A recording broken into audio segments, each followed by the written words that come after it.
Hi there. Today I'm going to do a video to coincide with the store's online lesson. If you want to actually read about the lesson, you go to www.maestrocenter, all one word.com, and at the very top of the page you'll see a link for videos and lessons. If you click on that, it will take you to our page. I keep about 4 to 5 weeks worth of lessons up there. They vary. Sometimes they're product-based, sometimes they're music-based. Today I'm going to be sort of product-based, but I'm going to talk about presets. Today our instruments, because they're all digital, you have the luxury of being able to save the data so that, for example, if I wanted to have a French sound, I could literally go into the instrument and load in a preset and then press a button, and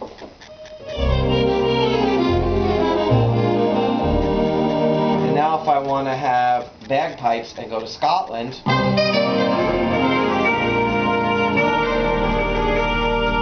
or go to Italy,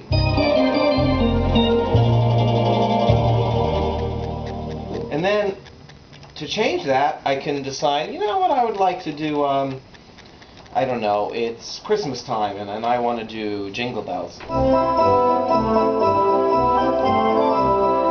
Now, this would have been so complicated to be able to change an instrument from something that is so different and unique. Years ago, you would have had to go through and you would have had to set all of this stuff up. Today, not only is it easy to do, but the quality of the sound is just awesome. I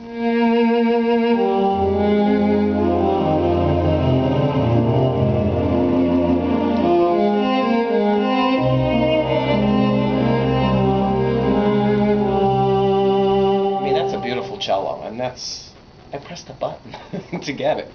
So, here's sort of how it works. Now, today I'm on a Roland Atelier. This is Roland's sort of home model. Our instruments today are really arrangers.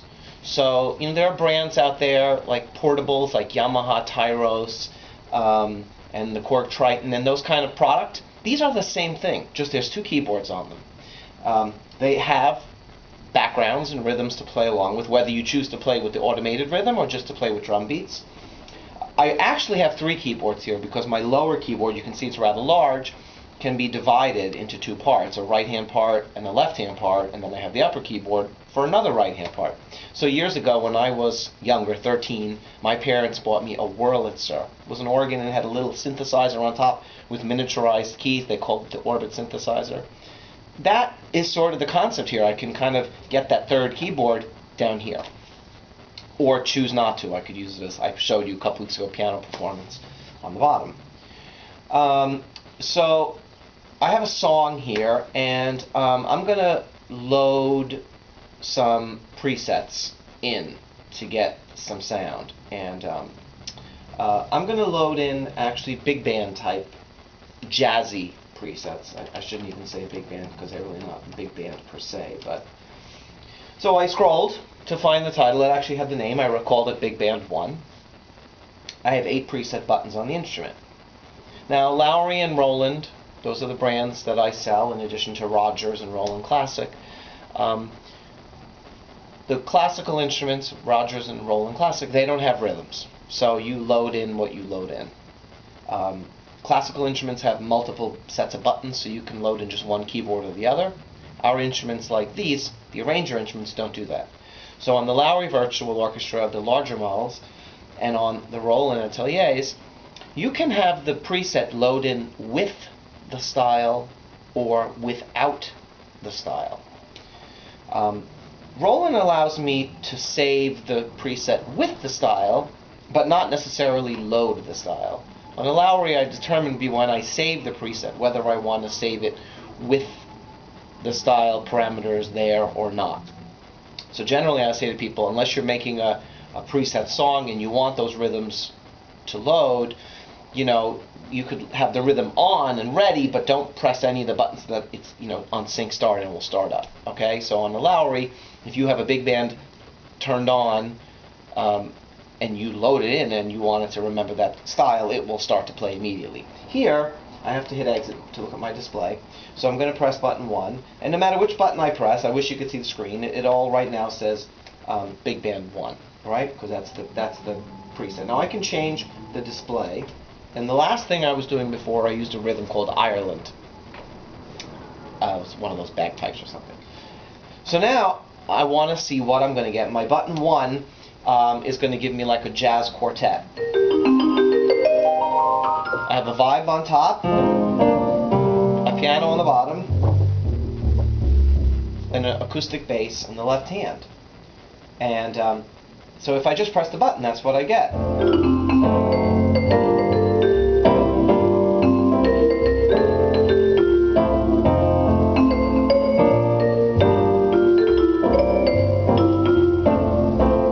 If I go to 2, I'm going to get a George Shearing sound, which is a vibe and a jazz guitar and a piano.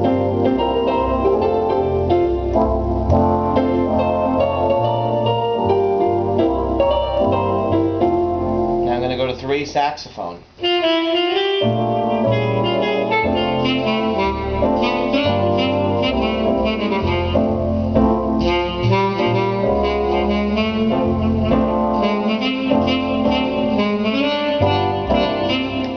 Now I want to get a kind of a Glenn Miller sound.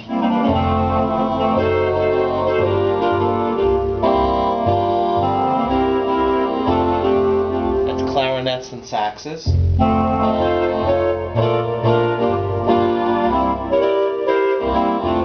Now the whole time I did that, the window still told me the rhythm style was Ireland. So how to get the style is inside the registration that I saved. Now you have to think, if you really didn't think about the rhythm much when you saved it, well, you're going to get whatever gobbledygook you had. If I had Ireland in the window, it would remember Ireland. But if you have the arranger set on delayed and you press and hold the button, so I'm going to go back to button 1, which was the jazz quartet.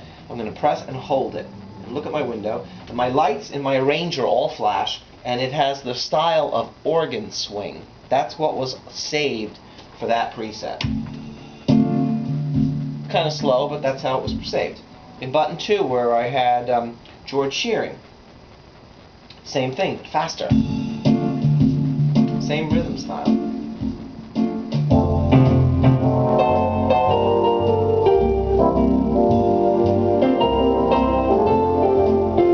In button 3, press and hold.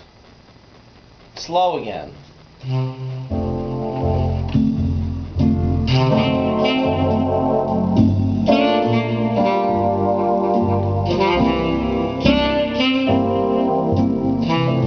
Now it remembers exactly what variation I had turned on, the speed, whether I, had any of that stuff there. It's going to remember it over here. I have 4 variations of every rhythm style, and I have a tempo I could, change. When I go to the Glenn Miller one, now it changed. So the Glenn Miller preset, the style comes up as Big Serenade, because Glenn Miller's song was Moonlight Serenade. And I'm on variation 4 of that rhythm, and it's on 78. Now the arranger was not on, but I'm going to turn it on now.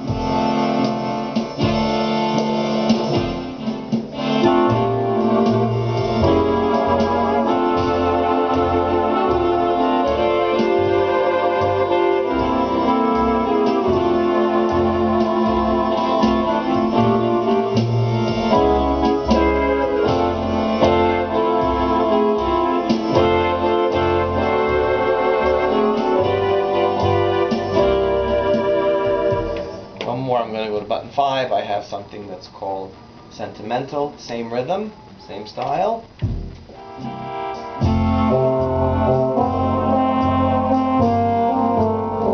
Kind of Tommy Dorsey trombone.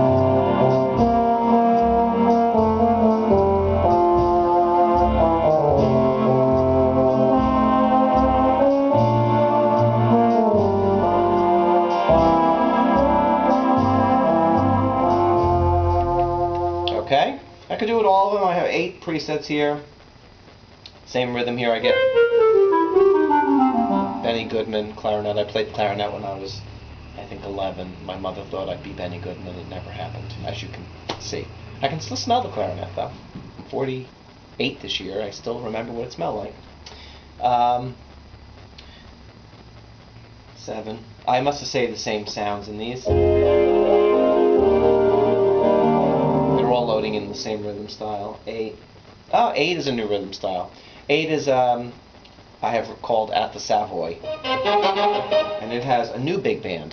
I want to hear the intro. Let's get it on sync. Now I had it on intro 1, so it was short. I want to hear the whole thing because I'm greedy.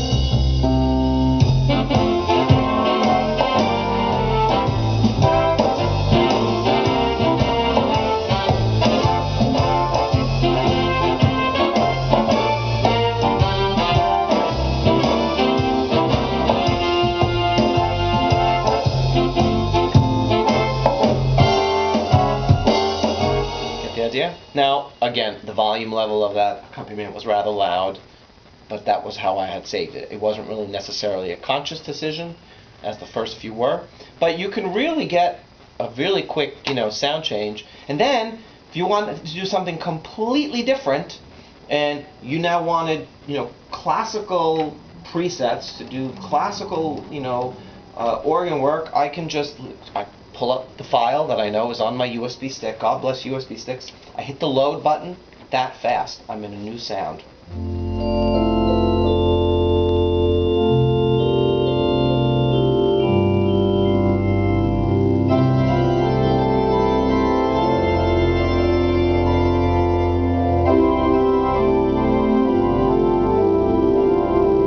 Same thing. I mean, there are probably rhythms saved at the same time I save the presets.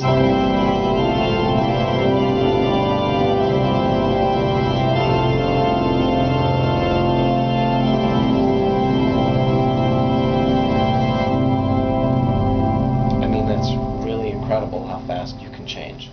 So, you can arrange the presets any way you like. Our Roland instruments all have USB drives on them, so you could work on the preset when you're in the store on the big model, and then go home and finish working on it in the house. The models don't all have the same sounds, they don't all have the same availability of groupings to put together, but they will read the data on the USB key. So as long as I just load it and play it, I'll get all the information that I had before. I just can't do anything else with it but play it. The moment I start pressing buttons and changing stuff, forget it. I'll never be able to get the sound back again unless I reload it, unless I'm on a large model. On our biggest models, you can load up to 4 different combinations of sounds, and they could be combinations themselves already on the top, and 4 combinations of sounds on the bottom, and 2 combinations of sounds for the pedal board to make really, really lovely combinations of sounds, from theater organs to ballad stuff,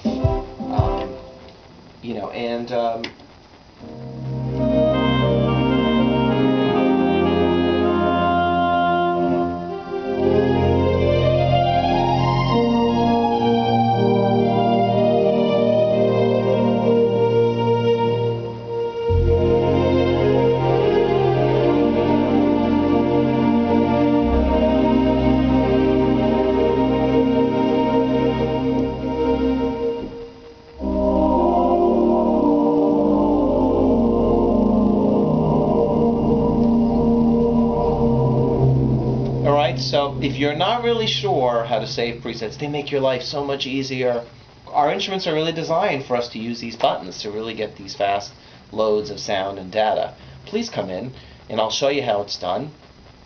There are lots of instruments in the store, and a lot of them have this availability of saving presets. Our class programs, some of them have data that you can stick into the instrument and play along with. And if you have an older model that has a floppy drive, that works the same way. I mean, the floppy drives will take the same data. The USB keys only really started coming into play 4 or 5 years ago, on some of the models. So before that, we had floppy drives, and there are a number of models that still have them, and they still work. And at this time, we can still get floppies. They're a little bit hard to find, but you can order them. So use it while you can. But definitely USB key, faster, holds a lot more stuff. It's the future for us. So there's a little premium on the instruments with the USBs on them, but in the long term, they definitely will outweigh the benefits of having to deal with that floppy drive. All right. So I hope this helps you. Registrations. That's what we did today. Okay. Have a great day. See you next week.